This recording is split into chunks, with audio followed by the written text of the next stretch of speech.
Hey guys, how you going? Hope you're all doing very well. This evening I'm going to be doing another movie review. This movie is a mystery film from the USA, English language, released in the year 2018, directed by Justin Kelly, and this film is called Welcome the Stranger. So Welcome the Stranger is about this woman. She goes to this family estate that is owned by her brother. He's inherited it, and she is trying to reunite with him and basically rekindle the family relationship that they once had. And so there's a lot that's happened since they last saw each other, but there's something very strange about this brother. He seems a little bit standoffish, and there is mystery surrounding the way he inherited this house. So the longer she stays at this house, the more the truth is starting to come out, which is going to get very morbid. But then this brother's girlfriend, who this main character didn't even know existed, he didn't even tell her this, arrives, and this is where things get even stranger and start to go down very dangerous territories. And so along the way there are some hidden truths behind this family that are quite shocking, and to prevent myself from giving away anything, if you want to know what those secrets are and what's in store for these characters, it's something you're going to have to find out for yourself, because that's as far as I'm going with my synopsis. Now my thoughts on Welcome the Stranger.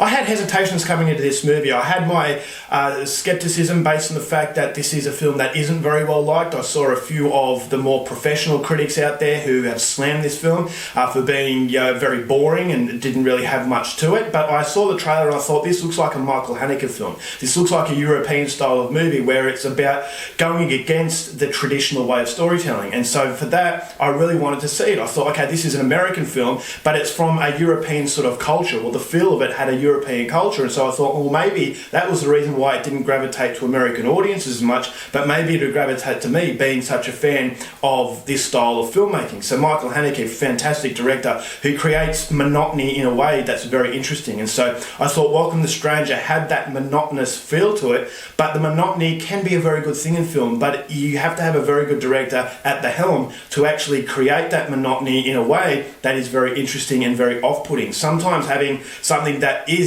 does seem boring can be actually quite scary, and that's what Michael Haneke does so well. So Welcome the Stranger, I had my hesitations, but I did have some hope that maybe this is a movie that's for a very acquired taste, and maybe it would be for my taste. But I will say, unfortunately, although the movie does possess some pretty good things, at the end of the day, the story is just not that interesting. It's not interesting enough to really carry the style of film that it wanted to be.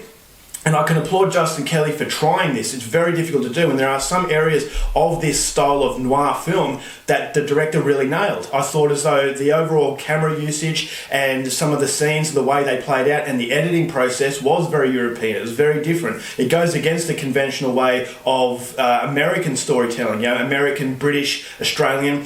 They all tend to have the same sort of way of storytelling, and that storytelling is to appeal to a wide audience, whereas in European style of film, they don't really strive out to appeal to a wide audience. They appeal to a very specific set of fans.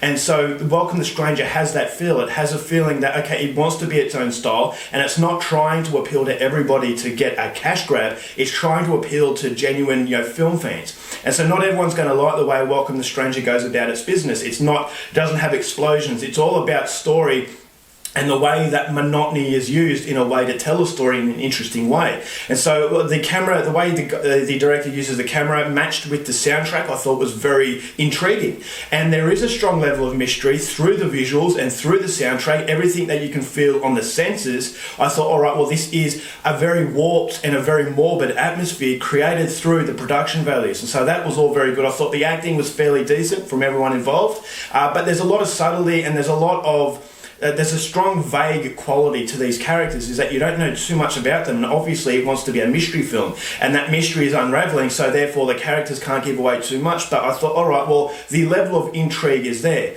So the runtime, I thought it did suffer in the runtime, but it's not an overly long film, so you don't have to really go through too much in order to get to the end. But unfortunately, where this movie fails is the fact that it creates everything that you want on a production level, but the overall story just doesn't have the motor to keep going to the end. Is that these characters were very bland in a very deliberate way, but unfortunately the mystery surrounding everything wasn't quite as interesting as it really needed to be. Michael Haneke films, he does create monotony within on a visual base. He creates monotony in the way that the camera is used, the lack of special effects. But the stories are all fantastic, and so you want to know what's around the next corner. But in this film, I thought to myself, okay, well, I want to know what's around behind the door, but I don't really care if I don't really find out.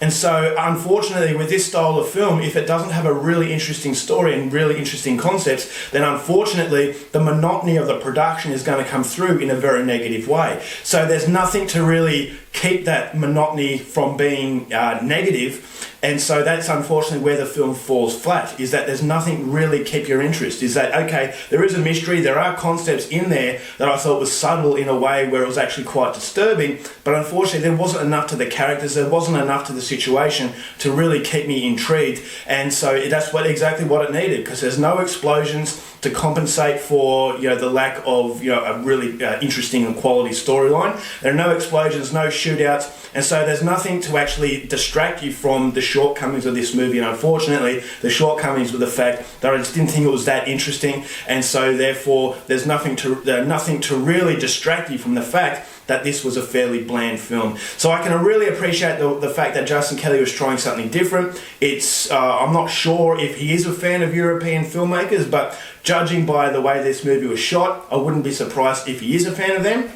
So I can applaud the fact that he's trying to emulate great European filmmakers and trying to sell it to an American crowd. But unfortunately, if you're going to sell a different culture of film to a new culture, you really have to have some level of interest in there, and it just shows you capabilities of a director, but unfortunately just not executed in a way where I thought as though it was a totally rewarding experience. So Welcome the Stranger does have very interesting elements, but unfortunately is unable to execute those elements in a way where I thought as though it worked. So overall, for Welcome the Stranger, I'm going to give this one 2 stars. It's not a terrible film, it's a good effort, but it just doesn't quite get there. Alright guys, that's it for my review. Hope you enjoyed it. Till next time, keep watching movies and I'll see you later.